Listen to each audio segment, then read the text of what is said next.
Welcome back to the deep dive. Great to be here. Today, we're plunging into a place that's always really captivated me, Alaska. Hmm. I mean, you hear about its sheer vastness right now. But what really jumped out from our sources for this deep dive was how profoundly that extreme environment shapes human culture. Yeah, It's not just a breathtaking backdrop, it's like a co-creator of identity. So exactly. we're going beyond the postcard views today to really, try and understand the spirit of the last frontier. Absolutely. And our mission for this deep dive, I think, is to unpack that intricate relationship, between this really demanding landscape and the resilient, ingenious people who call it home. Right. We have a fascinating stack of material, articles, research, personal accounts too, and they reveal how Alaskans, from ancient indigenous communities right up to modern day adventurers, they don't just survive there. Yeah. They really thrive. So get ready for some, I think, surprising facts and maybe a deeper understanding of what it means to be forged by the wilderness. Okay, so we've set the scene. Alaska's huge, breathtaking scale. Mm-hmm. But to truly get the human spirit, we have to rewind, like deep into the ancient roots. Yeah. It's indigenous peoples. They were the first to forge a life there in that demanding landscape.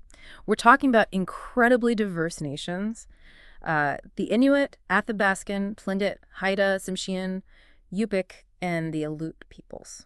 And what's truly fascinating, looking through the sources, is how their whole worldview is just inseparable from the land. How so? Well, for example, many indigenous languages there don't even have a word that directly translates to wilderness. Really? Yeah, because they inherently see humanity as part of the natural world, not separate from it. That's a big difference. It is. Their traditions, their languages, their art forms. Think about totem poles. They aren't just art objects. They're layered historical records, family narratives, Right. all reflecting this deep reciprocal relationship. It's not just respect, it's this understanding of belonging. And that offers some powerful, timeless wisdom about stewardship, I think. That's a powerful shift in perspective, yeah. Seeing yourself as part of the ecosystem, not just looking at it. Exactly. It makes you wonder how that initial bond with the land influenced everyone who came later. Mm-hmm. And as time moved on, Alaska kept drawing people, didn't it? People seeking a different kind of challenge, embodying a new kind of frontier spirit. Exactly. You go from the gold rush prospectors, late 19th century, to the homesteaders in the mid-20th.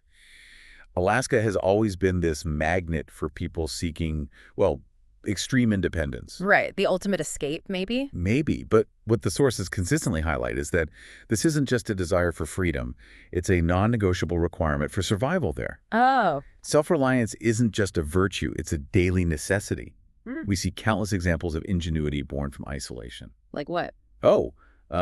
Creating unique power systems for remote cabins, finding really innovative ways to transport goods across terrain you wouldn't think is passable. Wow. And this intense self-sufficiency, kind of ironically, also fosters this incredible sense of community. How's that work? Because when everything is so difficult, you absolutely have to help your neighbor. It's this shared understanding that, your survival might actually depend on theirs tomorrow. It sounds like the environment itself becomes a crucible shaping character. That's a good way to put it. A crucible for character. And that shaping, that unique experience, it seems to manifest so beautifully in Alaskan art. It absolutely does. The art coming out of Alaska is such a direct reflection of the place and its heritage. Yeah. We're talking about things like the exquisite detail of scrimshaw, those incredible engravings on whalebone or ivory. Oh, right. I've seen pictures. Amazing detail. Incredible detail, often telling intricate stories of hunts, myths, daily life. Then you have the powerful stylized carvings in bone, ivory, wood, or the vibrant patterns in basket weaving and beadwork. Carrying generations of meaning. Exactly. Generations of cultural meaning. And it's not just traditional forms either. Modern Alaskan artists often use those long, dark winters, the periods of isolation. Fuel for creativity. Indent creativity, yeah. Producing landscape paintings that capture the aurora's otherworldly glow, or sculptures that embody the raw power of glaciers. These pieces aren't just, beautiful objects. They're narratives. Narratives of what? Of resilience, connection, survival. You can almost feel the long winters and that quiet focus coming through in the artwork. You really can. And beyond the art, for so many Alaskans, life is just lived outdoors, isn't it? Pushing the boundaries of human endurance against all that grandeur. Indeed. And we're talking about some legendary pursuits that really define a certain type of Alaskan grit. Like the Iditarod. Exactly. Take the Iditarod Trail sled dog race. Yeah. It's 1,000 miles across some of the most unforgiving terrain on the planet. It's brutal. It's not just physical. It's a true test of mental fortitude Mm, for the mushers and their dogs. right. Or think about the draw of glacier trekking or Healy skiing on untouched powder, extreme mountaineering on peaks like Denali, North America's highest. Mm. The sources really show us that for many, that call of the wild is just irresistible. It fundamentally shapes both individual identity and the collective Alaskan identity, too. And it's not just the extreme sports people, right? It's the everyday reality for many living there. Oh, definitely. Beyond the major cities, there's this vast network of remote communities, often only accessible by air or sea. That's absolutely right. And this is where bush pilots become the absolute lifeblood, The essential connection. totally essential. Navigating treacherous weather, remote airstrips, Mm, delivering everything from mail and groceries to medical supplies. critical. And for many Alaskans in these areas, life revolves around a subsistence lifestyle, Meaning living off the land. pretty much. Yeah. Hunting caribou, fishing for salmon, foraging for berries Yeah. directly from the land. It's this deep, practical intimacy with nature. Sounds amazing, but challenging. Hugely challenging. The sheer logistics of daily life, getting supplies, medical care, just communication, it fosters this unparalleled sense of resourcefulness. But there must be rewards, too. Oh, profound rewards. That direct, unfiltered connection to the land. And a reliance on community that strengthens bonds in ways few other places really require. You have to rely on each other. Okay, so after all that talk about isolation and intense self-reliance, what does this mean for human connection? Because it sounds like, despite the vast distances and that often brutal climate, Alaskans actually cultivate incredibly strong communities. That's one of the most striking paradoxes, isn't it? That the Mhm. sources reveal the very conditions that you'd think would foster isolation. Yeah. They actually forge deep connections instead.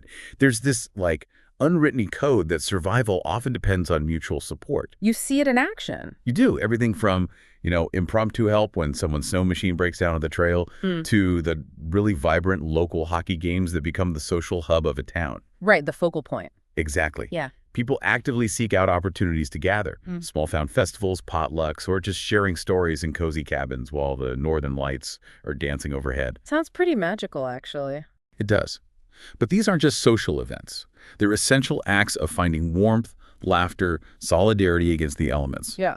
It's this profound appreciation for human connection that's born out of necessity, really, but transforms into genuine camaraderie. So this deep dive has really shown us, I think, from the ancient wisdom of the indigenous peoples to the rugged determination of modern pioneers.